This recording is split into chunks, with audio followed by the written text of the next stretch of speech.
The President has referred to the responsibilities that should be meted out by political leaders as government officials without considering the vote and the salary. The President made this reference at a discussion at Temple Trees. The meeting centered on the Accelerated Urban Development Program. It will be unveiled under the President's patronage on Sunday. Its aim is to develop housing schemes with less facilities and shanty dwellers. 354 such housing complexes will be improved. In addition, sanitary and facilities at common bathing centers will be uplifted. It is also planned to improve access routes, water sewerage and drainage systems, power supplies and drinking water facilities. In parallel, another objective of this development program is to clean 42 kilometers of roads in the Colombo city and undertaking its maintenance. The President issued instructions to the relevant institutions to complete this development work within 5 weeks. The meeting was attended by a group of senior government officials.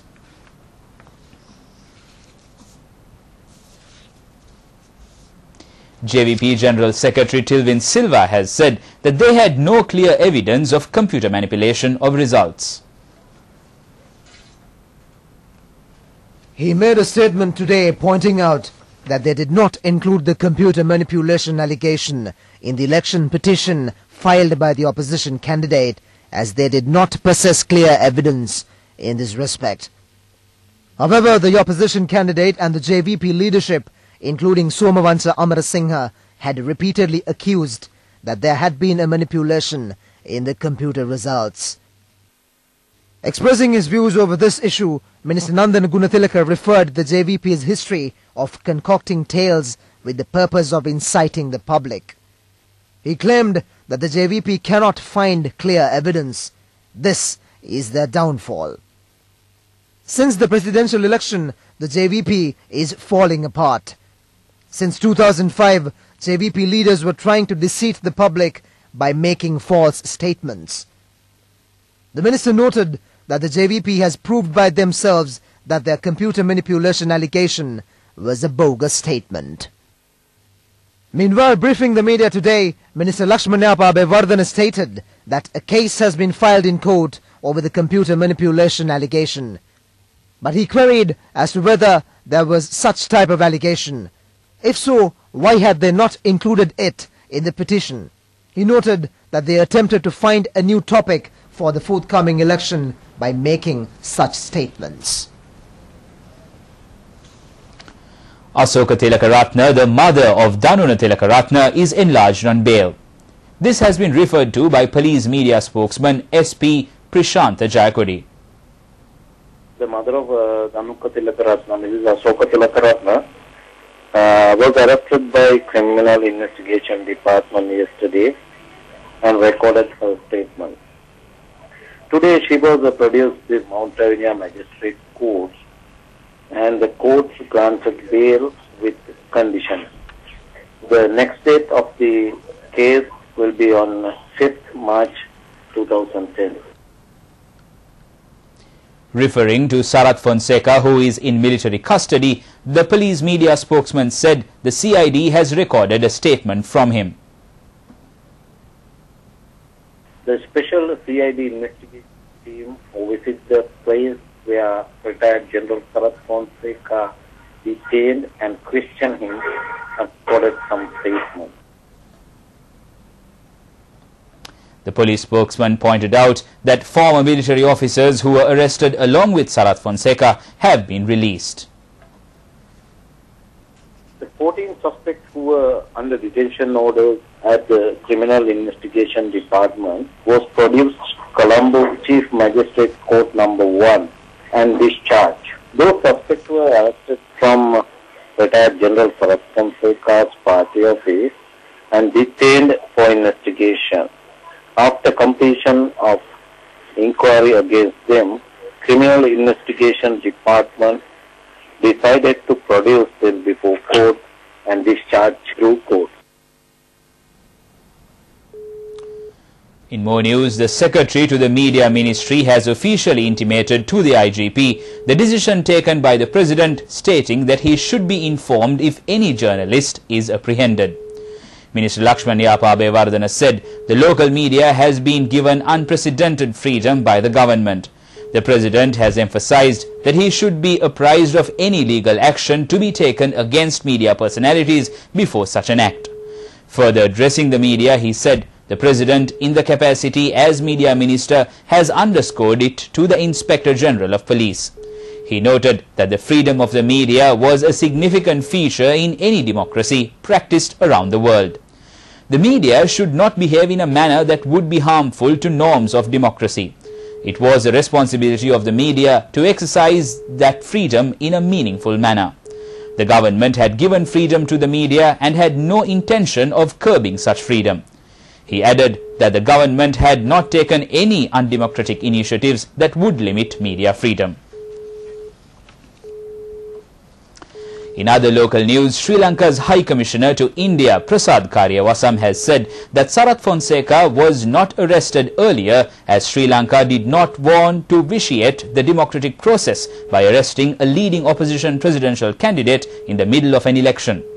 In an interview with the Indian media in response to a query as to why he was not arrested during the polls, he said, I think it is perhaps it speaks volumes of our democracy. We did not vitiate the democratic process by arresting a very leading opposition candidate when in the middle of an election. We did that only after the election is over, after the people's verdict had been given, after everything is settled. You don't see any chance of, should we say, unrest as a result of this, and with that perhaps an erosion of the confidence of businessmen traveling or tourists traveling to the country? They should not have any such fear. As I told you, this is only an incident. It is not a process. So an incident should not have any impact, any long-term impact in the country's stability, in the long-term prospects for business promotion, and it will be just another event. What is pertinent to General Fonseka's arrest and detention pending for the investigation and framing of charges is a very temporary phenomena. This is not going to be there. It's a normal rule of law being exercised by the country's military and the system of law in the country. That should not be a permanent feature in our country.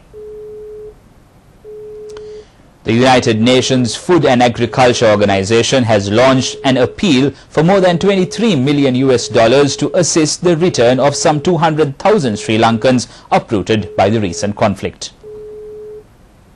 The funding for the FAO Emergency Response Plan aims to promote self-sufficiency and prevent further dependency on food aid for some 50,000 rural families returning to the northeast of Sri Lanka. As of December, nearly 130,000 people had returned since the government defeated the LTTE in May last year, ending a civil war that had lasted more than 2 decades. With an estimated 80% of the population in the northern province reliant on crop cultivation, livestock and fisheries as their primary source of income, the FAO noted that returning families need assistance to boost local agricultural production, improve their food security and make a living. FAO's representative in Sri Lanka, Patrick Evans, said they want to assist the government in reducing the poverty level among conflict-affected populations by enhancing income generating and employment opportunities as part of ongoing emergency relief efforts.